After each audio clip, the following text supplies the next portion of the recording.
Surprise, surprise! In the store today is 5-star Powerglide. And I'm sure you were surprised, as I was surprised, when I saw this, because this is in test a few months back now. It's quite a while ago. So the last time this was really discussed was the 16th of June.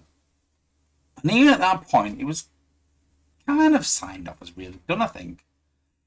And I was obviously there for the start of this, when we started balancing it, and I hit Dale up, and I said, for me, I think he needs to take a Billbot out for the first hit. I feel like the second hit is an AoE, so it's fine, do that amount of damage. You can take out 2 Billbots with him. Then for the third hit, it sort of disabled an area, and I thought, oh, that's not bad, because you can disable the MDS area. Then the fourth hit did triple damage. So I thought, I can use this bot. I could take out 1 Billbot for just 3 ability points. I could take out another Billbot for 4. So I would normally use Smokescreen and use 6 ability points per Billbot.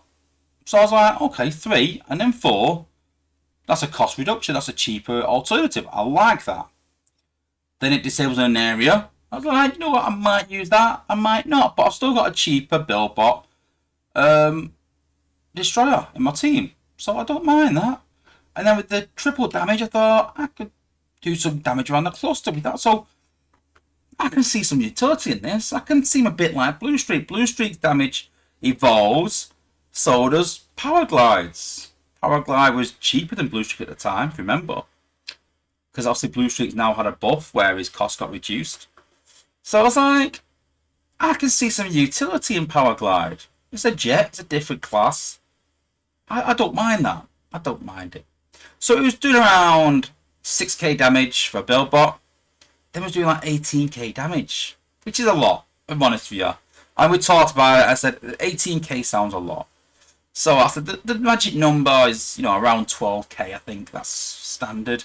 But obviously being 3, then 4, and 5, and 6, it gets quite expensive.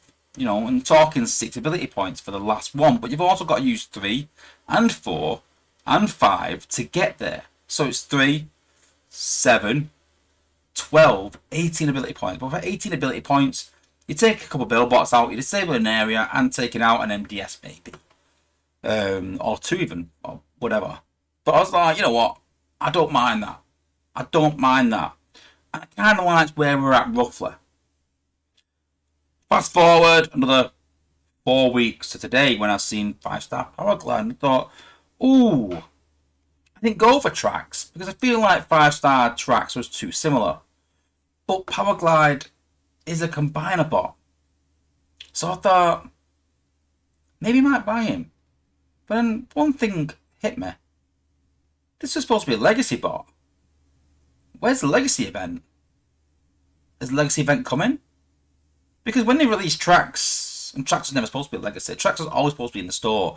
And I think Dale's words to me were that, you know, certain bots that have got a high desirability, like tracks, like Cup maybe, will be in the store. And I was like, yeah, I kind of get that, you know. But Powerglide was always a legacy bot. Now it's in the store now, and we're not doing a legacy event.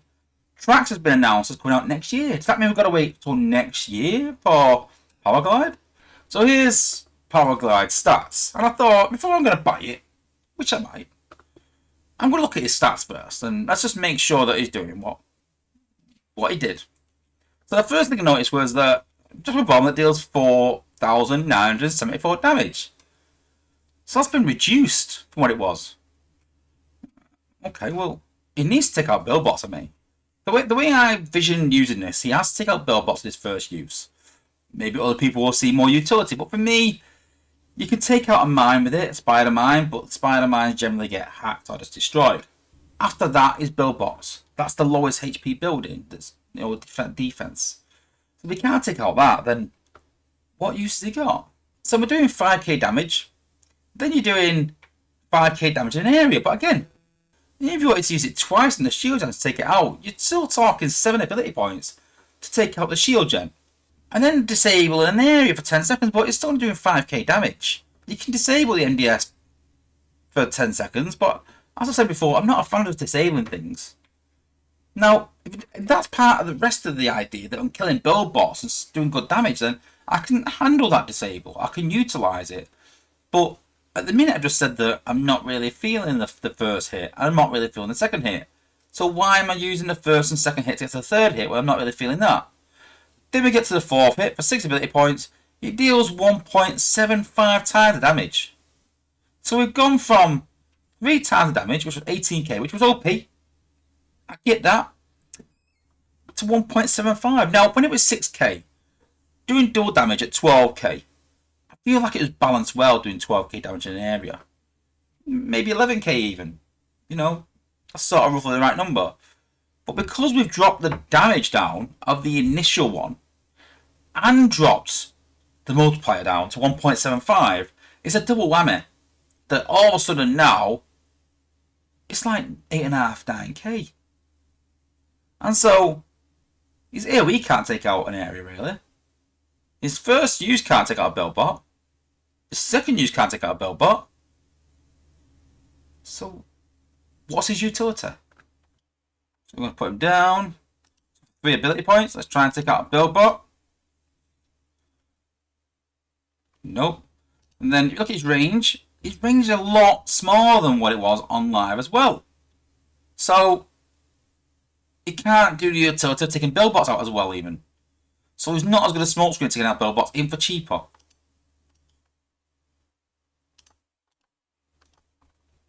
So let's try and take out a beam laser. No, he ain't doing that. He's done damage in an area though. Let's disable all this area here. And now we've got the last ability, which does crazy amount of damage for 6 ability points. I've had to use 3 and 4 and 5. And can't even take out a shock tower. And I actually had a bit of an influence on this, I feel like. And I was really excited for this because it evolves. It's got different utilities, different uses. I was really excited for this release. And then I don't know what's happened. Because we were talking about 6 weeks ago. I thought it was ready to go. I thought it might have a bit more balancing. But the next thing we know is it's in the store. And I've sort of defended them recently, saying, you know, have faith, but they're going to change the way they're doing things. And, you know, there's no shadow on earth, it's just a bit of poor communication. And give them a break, guys. They've done 200,000 changes. And that's been my argument for the last few weeks. I've supported them. But they've not made 200,000 changes to this bot. The bot was there. They've made some changes behind the scenes, which it's not a shadow nerf, and they're well entitled to do that. But they've not even asked playtesters to test this. And they've done it off their own back without any idea on what it's actually going to do in the game. And so I just feel so deflated. Because I feel like we've gone backwards again. You know, we've come out this other side of this big change of a different studio, and they've said, listen, well, things are going to change, things are going to get better, and I don't expect miracles overnight, but what I do expect is bots to be good. What I do expect is if we make changes, it's tested. What I do expect is that when things are happening, we know they're happening. So changes have been made to make it a bit crap, and playtesters didn't even know about it. It's not even spoke about. It's not even balanced. They released it and no one even knew it was being released. They've not said, oh, like to us, listen guys, letting you know, Powerglide's coming out next week. I probably would have tested it behind the scenes, but I didn't even know it was coming out this week. It's just been put in the store. And it's just so poor. And to charge $45, $50 for this is an absolute joke. I'm sorry, listen, as you can see now, I will gladly defend them. I will gladly defend them if I think that, what they've said to me is right and what they're doing is right. But I can't defend this at all. The process has been poor. The communication has been poor. But what do you guys think? I mean, I can't see anyone arguing with that. But, yeah, let me know what you guys think.